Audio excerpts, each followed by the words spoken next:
Guys, slightly different video. It's pretty much a blog. Me and Harry are currently on holiday with his two friends for a Christmas present.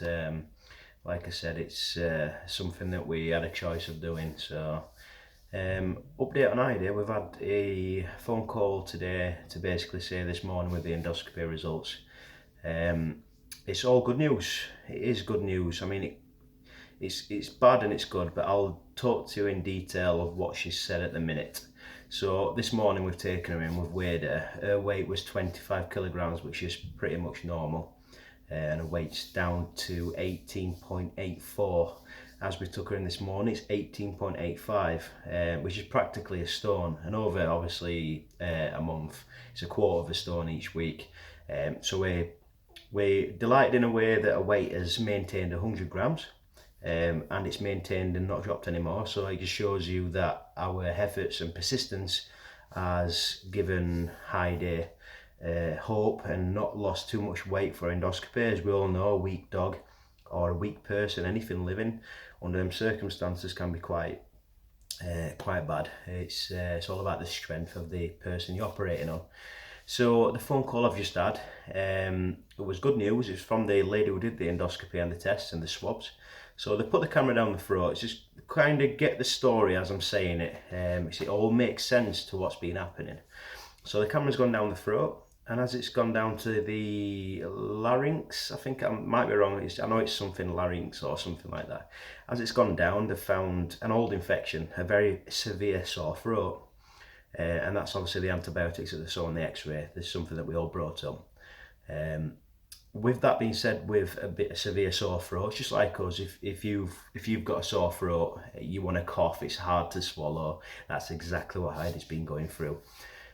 Obviously it's been treated, but it is still sore. So as she's gone through the larynx into the top intestines, she has seen a very angry infection.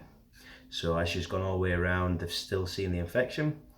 So she's took a swab, she took a biopsy, and she's very comfortable in the fact that she thinks she knows what it is.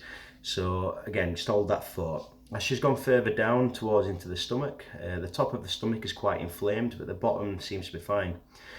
So what she said and what it all makes sense, if you look back to the first videos and what I've been saying about the vets, and they were treating her for pneumonia, they've looked in the lungs and the lungs are completely fine, which is a bit strange. If you've got pneumonia, your lungs just don't heal in the matter of 4 days. So that's something we need to bring up with the vets. So with the intestines being really inflamed and very nasty and aggressive infection, as she's eating solid food or if she's eating liquid food which is being put in weight on, which is like a recovery liquid, it's irritated her stomach. So her stomach then, some's gone through, some stayed in her intestines. It's then brought up the acids, being sick, so it's like you're having heartburn kind of feeling, the acid you get in your throat, which nobody likes. It's been going into her throat and causing more pain, and obviously being sick, coming out of the mouth, going through her nasal passages, and that explains absolutely everything what's been going on. She's taken a swab. She's taken swabs, biopsies. Some have to be sent away to be tested in a thorough lab, which tests for diseases and everything like that. But the tests that they have done, they have found E. coli. Everybody knows E. coli in humans is very bad. It's a very bad infection. It's like food poisoning on a major scale. It's like it's like any other infection. So E. coli being the number one culprit in this, which it all makes sense. You know, if you've eaten and you've got E. coli or food poisoning, you're going to be sick with bile. It's going to have acid in that. It's going to burn your throat. You're going to have a sore throat. Hence the coughing, hence the sneezing, hence the discharge, hence everything that's been going on. Now, it's not 100%, but it's a very good guess of what the nurses said, the vet said, and it's a good explanation even of what we've been on about. We always thought she had something stuck in her throat, which is making her wanting to cough something up, as if you've got a fish bone or a chicken bone in your throat. Some people have had that, and it's an horrible feeling. I've had it personally. So what they've done now is they have put a feeding tube into her stomach on her left hand side, just on the right hand side of the last rib, on a boxer dog, and that's directly into the bottom of the stomach where it seems to be fine. So she is having water food, which again is what we've been feeding, a bit watered down. It's like a tin as well, so you water it down, but it's full of nutrients, calcium, sugars, you name it. It's just like taking a supplement, as I said in my last video. So on that side, I mean, that's going to be a positive thing. It cost me a lot of money this morning, so thank you very much for your donations. It's really helped. It's going to cost me a lot more money for the past 3 days, because I'm keeping her in for another 3 nights, or at least 2 nights, third day possibly coming home. It's going to cost me in excess of a lot more.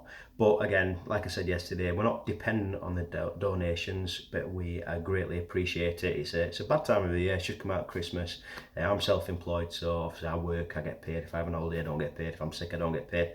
So I want to say absolutely thank you very much to every single one of you. There's been some great donations. It doesn't matter how big or small your donations have been, it is helping us at the minute.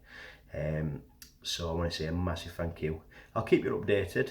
Obviously I'm not with Heidi until next Monday, but I've got a one-to-one cover with my mother, who's basically looking after her. She's a nurse anyway, so she's experiencing everything.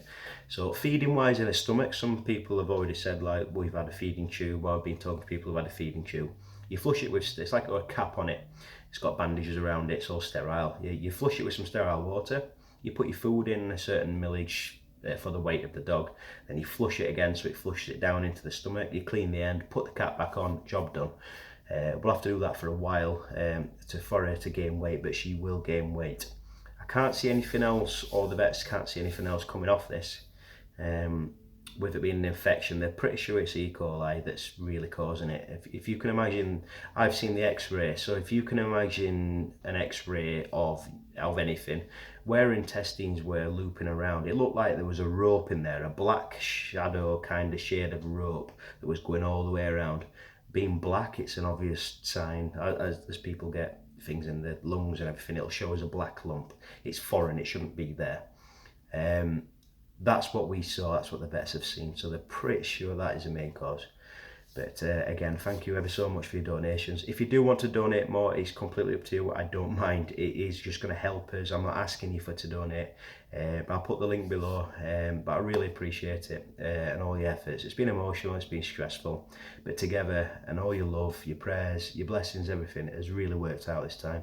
So let's have his fingers crossed, and let's just hope that this is a short term and we'll get her back to health. Thank you very much.